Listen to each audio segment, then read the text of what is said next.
శ్రీగురుభ్యో నమః. వక్రతుండ మహాకాయ కోటి సూర్యసమప్రభ నిర్విఘ్నం కురు మే దేవ సర్వకార్యేషు సర్వదా. శరదిందు వికాసమందహాసాం స్ఫురదిందీవరలోచనాభిరామాం అరవింద సమాన సుందరాస్యాం అరవిందాసన సుందరీముపాసే. అజ్ఞానతిమిరాంధస్య జ్ఞానాంజనశలాకయా చక్షురున్మీలితం యేన తస్మై శ్రీగురవే నమః. వ్యాసం వసిష్ఠనప్తారం శక్తేః పౌత్రమకల్మషం పరాశరాత్మజం వందే శుకతాతం తపోనిధిం. శృతిస్మృతిపురాణానాం ఆలయం కరుణాలయం నమామి భగవత్పాదం శంకరం లోకశంకరం. నారాయణం నమస్కృత్య నరం చైవ నరోత్తమం దేవీం సరస్వతీం వ్యాసం తతో జయముదీరయేత్.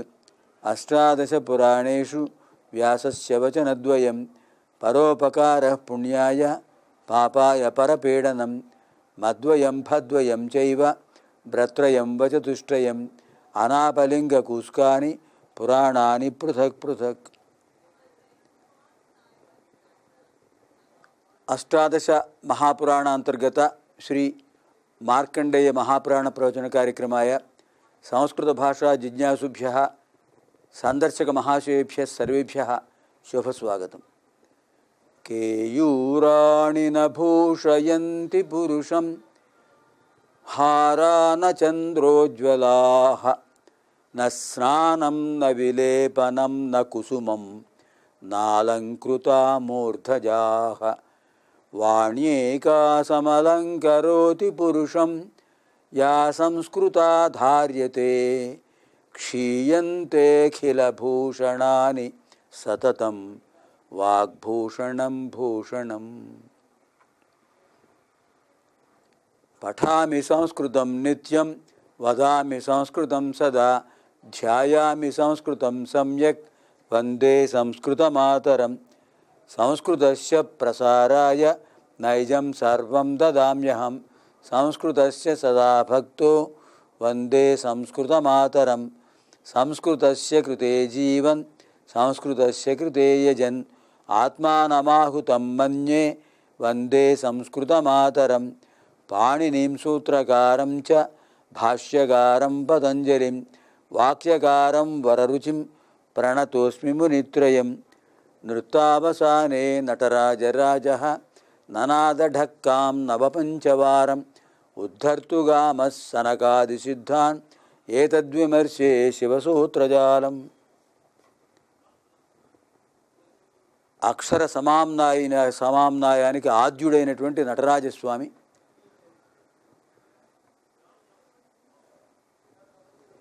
ప్రదోష సమయంలో కైలాసంలో, నృత్తావసాన సమయంలో తాండవం అయిపోగానే నృత్తావసానే నటరాజరాజః ఢక్కాం ననాద నవపంచవారం డమర్కాన్ని మోగించాడు 14 సార్లు. కుతః కుతః ఢక్కాం ననాద, ఎందుకు మోగించాడు డమరుకాన్ని? ఉద్ధర్తుకామః సనకాది సిద్ధాన్, సనక సనందన సనత్కుమార సనాతనులనేటటువంటి బ్రహ్మ మానసపుత్రులకు జాగృతి కల్పించడానికి, వాళ్లలో నిద్రాణమయ్యున్నటువంటి సంస్కృత వాంగ్మయానికి పునరుత్థానం కల్పించడానికి, అక్షర సమామ్నాయాన్ని గుర్తు చేయడానికి ననాద ఢక్కాం నవపంచవారం. ఏతద్ విమర్శే శివసూత్రజాలం, ఏతదేవ మహేశ్వర సూత్రజాలం. 14 మాహేశ్వర సూత్రాన్ని భవంతి. అ ఇవున్ రలుక్ ఏ ఓం ఏ ఓం ఐ ఔచ్ హయవరట్ లండ్ ఞమగణనం జభై ఝభై ఘడధష్ జబగడదష్ ఖప చటథ చటతౌ కపై షషసర్ హల్. 14 మాహేశ్వర సూత్రాలు. పాణిని మహర్షి రచించినటువంటి అష్టాధ్యాయి అనే వ్యాకరణ గ్రంథానికి మహాభాష్యం రాసినటువంటి, వ్యాకరణానికి ఉన్నటువంటి భాష్యాన్ని మాత్రమే మహాభాష్యం అంటారు, ఇంకా దేన్ని మహాభాష్యం అనరు. సంస్కరించేటటువంటి ఒక దివ్యమైన తత్వం అది, అందుచేత మహాభాష్యం. అష్టాధ్యాయికి మహాభాష్యం రాస్తూ ప్రారంభంలో పతంజలి మహర్షి చెప్పినటువంటిది ఈ శ్లోకం. నృత్తావసానే నటరాజరాజ ననాదఢక్కాం నవపంచవారం ఉద్ధర్తుగామ సనకాది సిద్ధాన్ ఏతద్విమర్శే శివసూత్రజాలం. ఆ శివసూత్రాలే 14 ఉన్నాయి. మొదటిది ఐవున్, రెండవది రులుక్, మూడవది ఏ ఓంగ్, నాలుగవది ఐ ఔచ్. ఐవుండ్లో అకారం, ఐ ఔచ్లో చివర ఉన్న చకారం, ఆ చకారం అచ్. ఈ అచ్ అనే ప్రత్యాహారంతో ఆ ఈ ఊరులు ఏవో అయ్యవు వచ్చేసాయి. ఐవురులు వీటిలో దీర్ఘాలు కూడా ఉన్నాయి. ఇంకా 5వ సూత్రం హయవరట్ దగ్గర నుంచి 14వ సూత్రం హల్ హల్ అనే సూత్రం. ఆ హల్ అనే సూత్రంలో చివరి లకారం ఉంది. హయవరట్లో హకారం, అక్కడ లకారం కలిపితే హల్, హల్లులు. హయవర ల ఞమగణన జభ ఘడధ జబగడద కఫ చటత చటత కప శషస హ హల్లులు. ఈ స్వరాలు వ్యంజనాలు లేకపోతే మనకు భాష ఉన్నదా?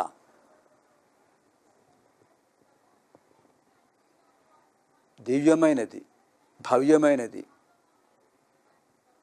అనేక పర్యాయపదాలు, నానార్థాలు, వ్యుత్పత్తులు అనుగ్రహిస్తున్నటువంటిది, పవిత్రమైన విశేషార్థాలు, అంతరార్థాలు కల్పించేది. బహుభాషాణం జనని,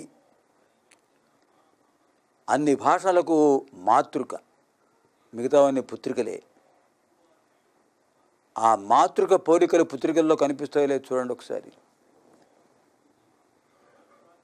గ్రంథాలయము, పుస్తకము, వైద్యాలయము, అధ్యక్షుడు, ఉపాధ్యక్షుడు, రాజు, ఛత్రపతి, సభ, చికిత్స, విజ్ఞానము, జపము, ధ్యానము, షోడశోపచార పూజ, ధ్యానము, ఆవాహనము, పాద్యము, అర్ఘ్యము, శిష్యుడు, ఎన్ని పదాలండి. అధ్యయనము, అధ్యాపనము, ఉపదేశము, ఆదేశము, సందేశము, సంస్కృతమయం సర్వం. అన్ని భాషల్లో ఆ పదాలు నిమగ్నములై ఉన్నాయి, అంతర్లీనములై ఉన్నాయి. పూలమాలలో అంతర్లీనంగా దారం ఉన్నట్టే ఆ సూత్రం లేకపోతే పూలమాల ఆకారం ఉంటుందా?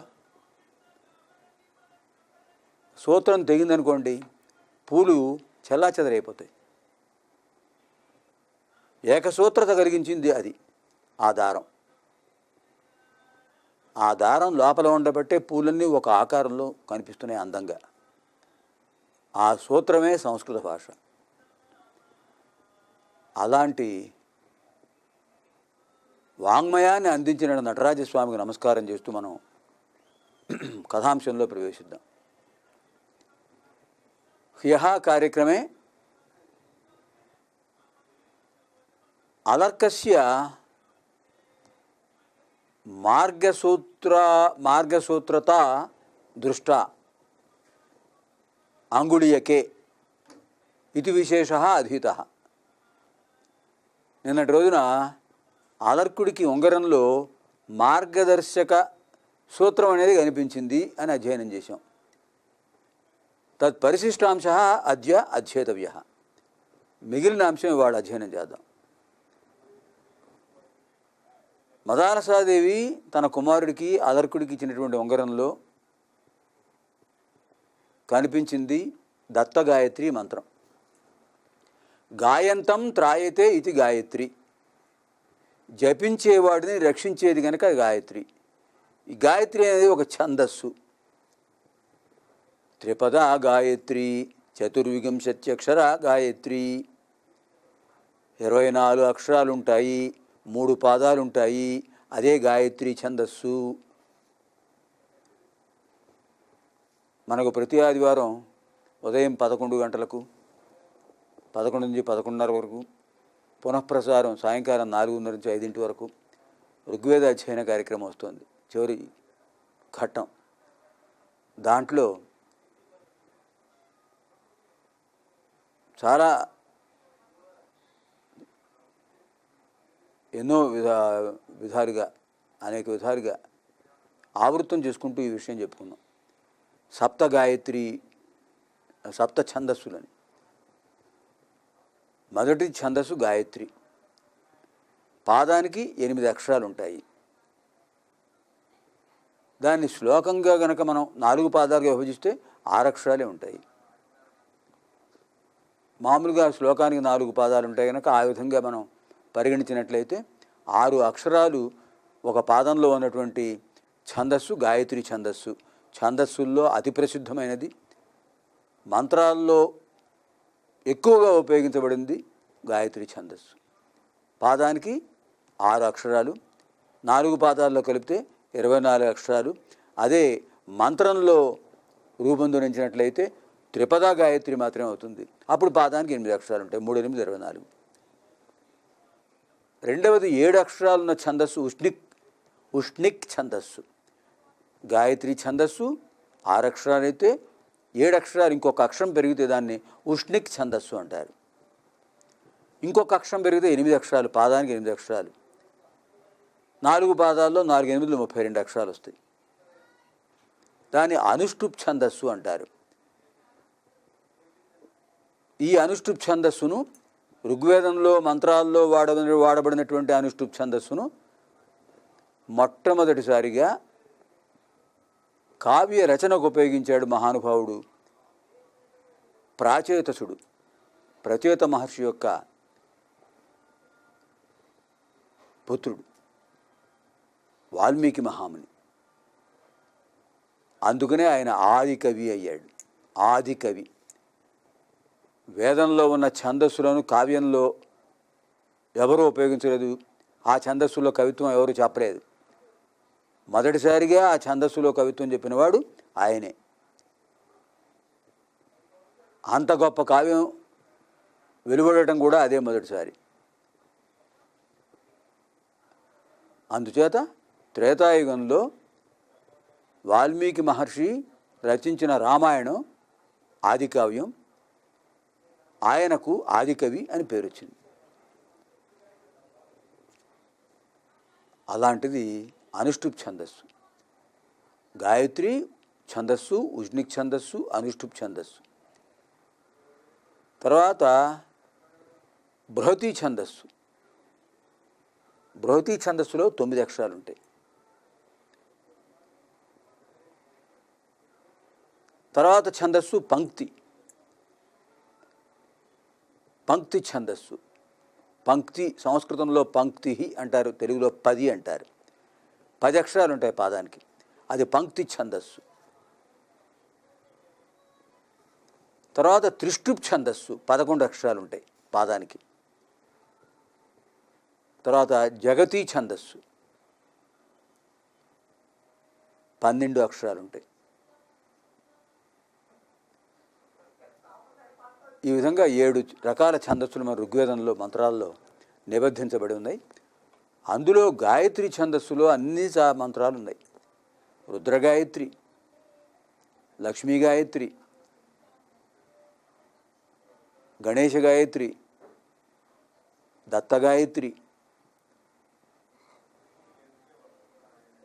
విష్ణు గాయత్రి అన్నీ.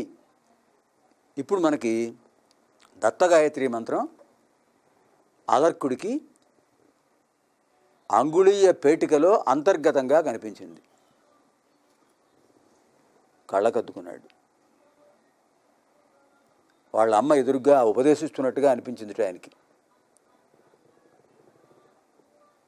మాతృదేవో భవ, ఎంత ప్రాధాన్యం ఉందండి తల్లికి, మాతృమూర్తికి. ఆ పిల్లాడు మంచివాడవ్వాలన్నా చెడ్డవాడవ్వాలన్నా కారకురాలు తల్లే. ఆ విషయాన్ని నిర్లక్ష్యం చేస్తుంది ఈనాటి సమాజం.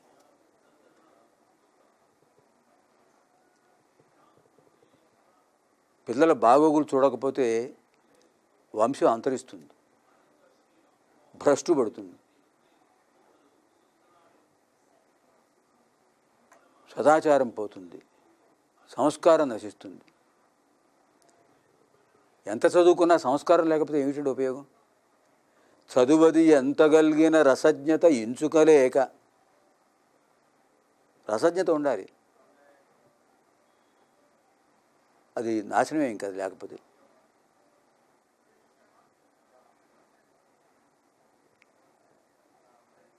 ఆ రసజ్ఞత, రసం జానాతి ఇది రసజ్ఞత, సహృదయత్వం, మాధుర్యాన్ని తెలుసుకోవడం, కవితా సౌందర్యాన్ని గమనించగలగటం.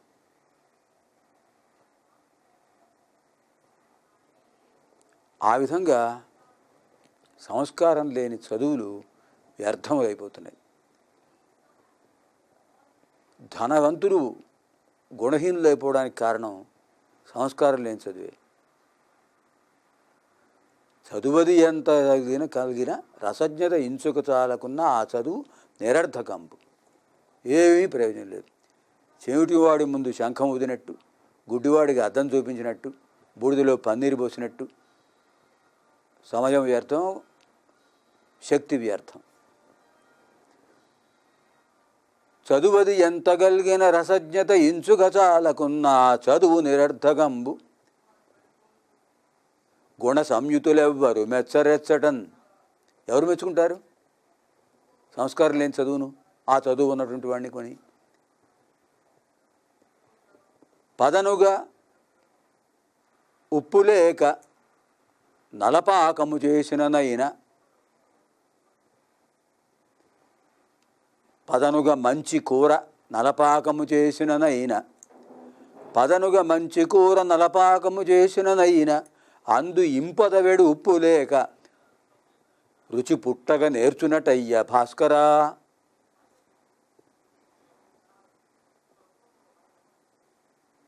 భాస్కర శతకంలో ఎంతో గొప్ప అమూల్యమైన పద్యం ఇది.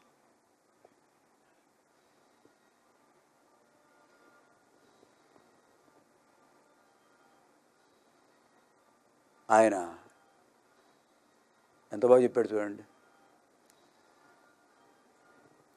చదువది ఎంతగలిగిన, ఎంత చదువుకున్నా కూడా రసజ్ఞత ఇంచుక చాలకున్న, సంస్కారం ఏమాత్రం లేదు, కొంచెం కూడా లేదు.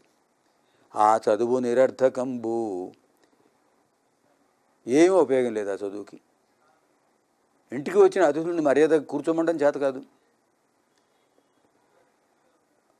వచ్చిన వాడికి నమస్కారం అండి, కూర్చోండి, మా నాన్నగారిని పిలుస్తాను, ఎంత సభ్యత ఉట్టిపడుతుందో ఆ మాటల్లో.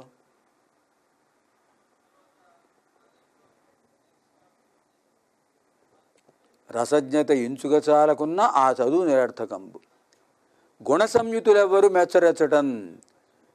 మంచివాళ్ళు ఎవరు అలాంటి చదువును మెచ్చుకోరు, ఆ చదువు నేర్చిన వాడిని కూడా మెచ్చుకోరు.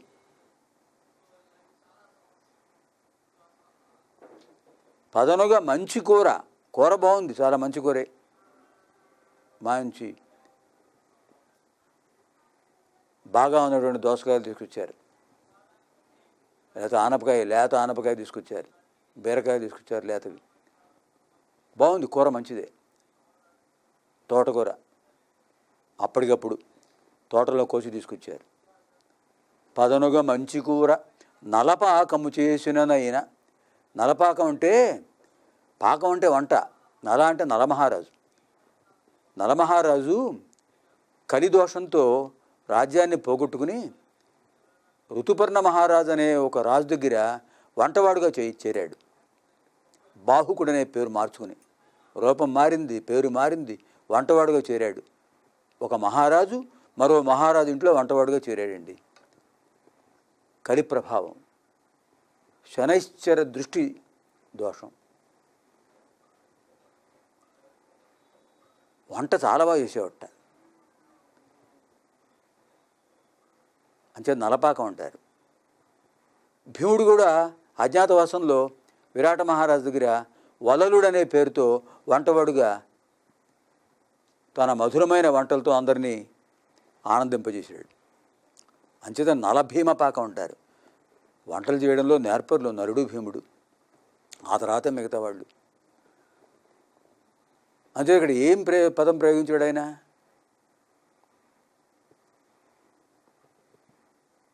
పదనుగా మంచి కూర నలపాకము చేసిననైనా. ఎంత బాగా నలమహారాజులాగా వండినా కూడా ఇంపొదవేడు ఉప్పు లేక.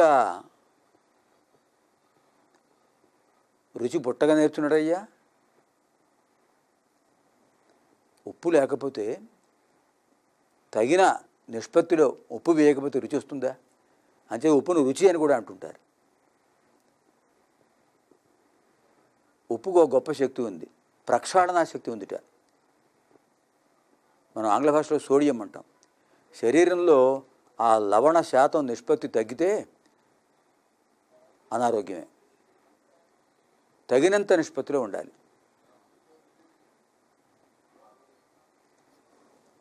అందుకని సంస్కారం అనేది చాలా అవసరం.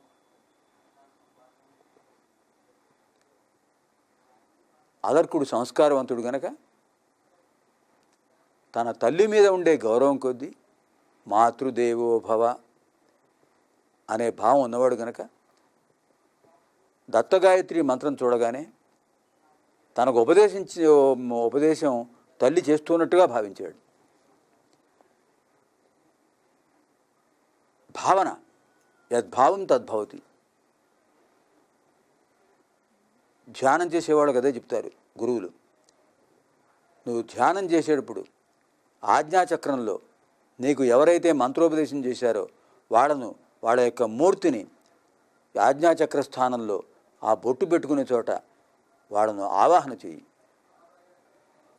ఆయన అలా పద్మాసనంలో కూర్చుని ఉన్నట్టుగా నీకు ఉపదేశం చేస్తున్నట్టుగా భావించు.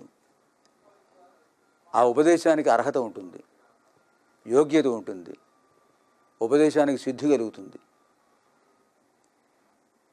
అన్యథా శరణం నాస్తి అని చెప్తారు గురువులు. ధ్యానమూలం గురువడుంపుతి అని చెప్పింది అందుకే.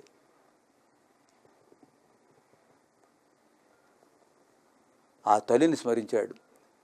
మదారసాదేవి ఆ మంత్రాన్ని తనకు ఉపదేశిస్తున్నట్టుగా భావించాడు. ఆ తల్లి చెప్తోంది, తను అంటున్నాడు, ఓం దత్తాత్రేయాయ విద్మహే ఆత్రిపుత్రాయ ధీమహి తన్నో దత్త ప్రచోదయాత్ అనే మంత్రం ఉపదేశం పొందాడు. తర్వాత ఏం జరిగిందనేది మనం రేపటి కార్యక్రమంలో అధ్యయనం చేద్దాం. పునర్మిలామః శ్వః. అపుత్రాः పుత్రిణः సంతు పౌత్రిణः అధనాः సధనాः సంతు జీవంతు శరదాం శతం. సర్వేత్ర సుఖినः సంతు సర్వే సంతు నిరామయాః సర్వే భద్రాణి పశ్యంతు మా కశ్చిద్ దుఃఖభాగ్ భవేత్. ఓం పూర్ణమదః పూర్ణమిదం పూర్ణాత్ పూర్ణముదచ్యతే పూర్ణస్య పూర్ణమాదాయ పూర్ణమేవావశిష్యతే. సహనా భవతు సహనౌ భునక్తు సహ వీర్యం కరవావహై తేజస్వినావధీతమస్తు మా విద్విషావహై. ఓం శాంతి శాంతి శాంతి. దివ్యాం భవ్యాం అసతో మా సద్గమయ తమసో మా జ్యోతిర్గమయ మృత్యోర్మా అమృతం గమయ. ఓం శాంతి శాంతి శాంతి. దివ్యాం భవ్యాం సుబోధాం చ శుద్ధాం అర్థప్రదాయినీం జననీం బహుభాషాణాం వందే గీర్వాణ భారతీం. స్వస్తి.